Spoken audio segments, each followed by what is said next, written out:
Bonjour, bonsoir.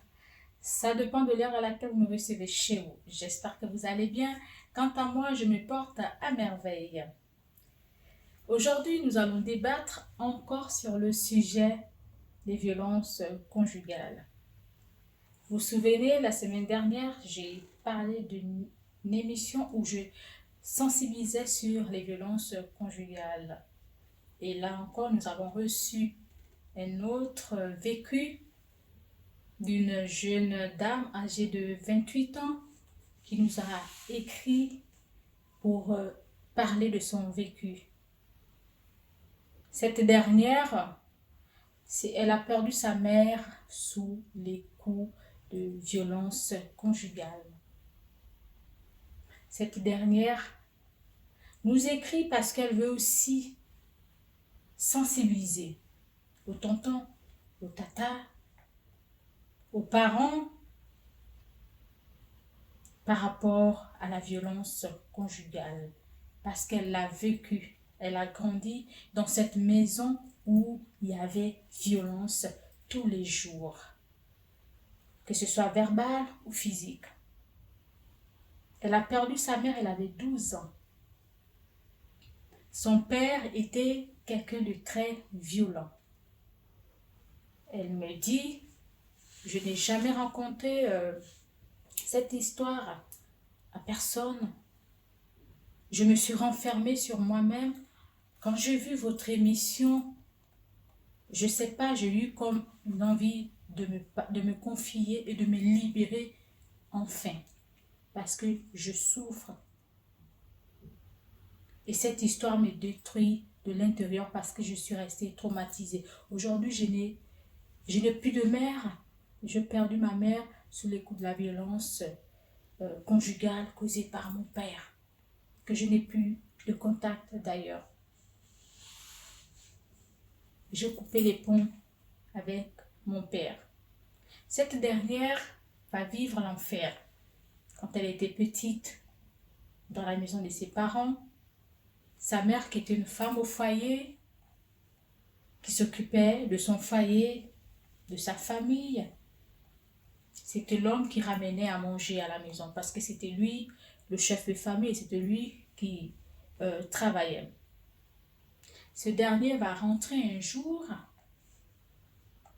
pas content, bizarre, sur un coup de tête, tout va partir en cacahuète. Il va gifler sa mère et ainsi de suite. Ça va commencer les bruits, les pleurs. Donc cette dernière se mettait avec ses petits frères. Quand ça commençait, quand les violences commençaient, que ce soit les injures verbales ou les coups physiquement, elle prenait ses frères, elle allait se cacher dans la chambre et il pleurait. Il pleurait. Jusqu'à ce qu'elle perde sa mère à 12 ans. C'était dur. Parce qu'après, elle en a eu des marâtres. Pas des belles-mères, mais des marâtres. Qui l'ont fait souffrir. Elle en a subi, cette dernière. À 18 ans, elle rencontre un monsieur. Comme c'était l'enfer dans sa maison, elle est partie avec ce dernier. Ou c'est pas aussi rose. Parce qu'elle va aller trouver la mère de ce dernier, une dame de fer, comme on dit. Donc, en quelque sorte, que ça rivale, si on peut dire ça comme ça, entre griffes. Et cette femme va lui mener la vie dure. Elle a un enfant avec son compagnon. Aujourd'hui, elle a un manque d'amour maternel. Aujourd'hui, elle en veut à son père d'avoir tué sa mère. Aujourd'hui, cette femme vit presque la même chose, mais avec sa belle-mère qui ne l'aime pas. et ni elle, ni sa petite fille. Pour elle, c'est à cause, voilà, pour sa belle-mère, c'est à cause d'elle que son fils n'avance pas dans la vie, d'après elle, que son fils tourne en rond, sa vie n'avance pas.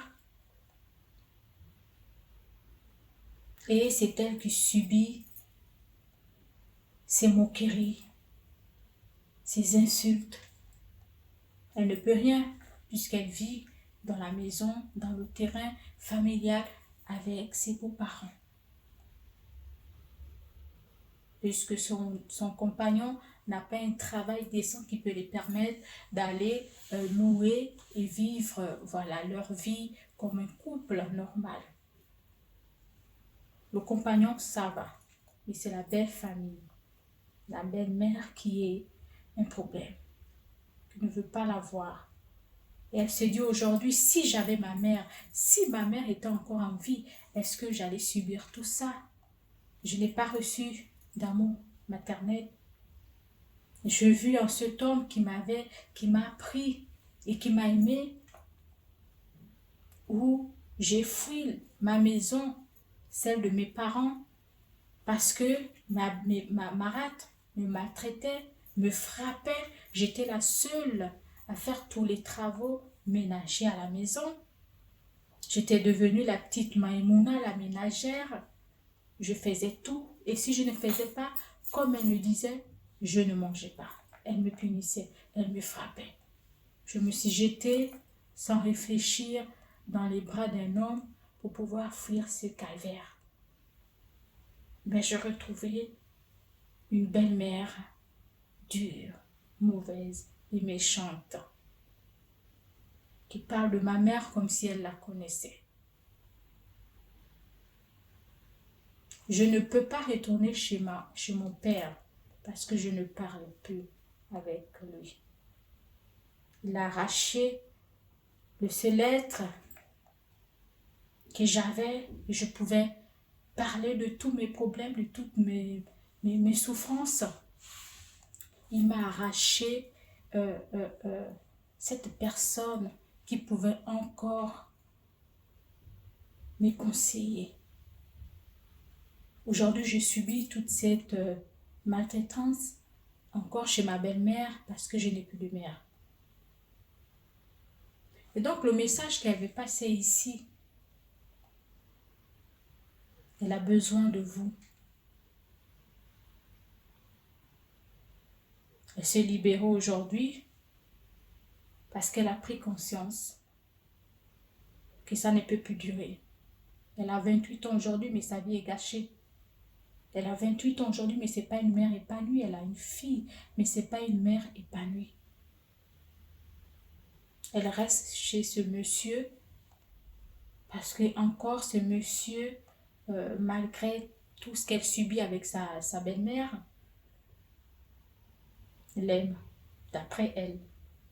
Mais ce n'est pas de l'amour pour moi. Quand on aime,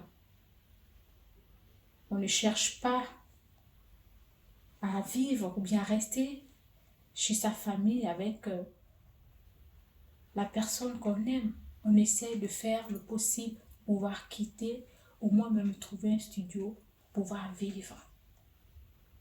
Parce que c'est dur quand même de supporter tous les jours les insultes venant de sa belle famille, de sa belle-mère. C'est pas évident.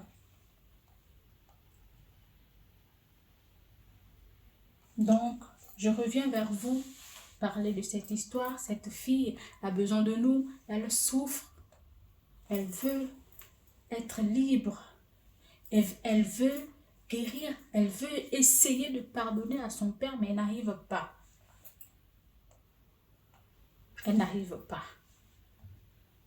Répondez-lui, qu'est-ce qu'elle doit faire face à ça? Merci de m'avoir suivi. Je vous donne rendez-vous très prochainement.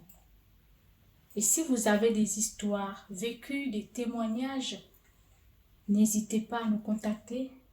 Soit vous passez en direct, soit par vision, ou soit vous nous envoyez un courrier et moi, je me chargerai de parler, de sensibiliser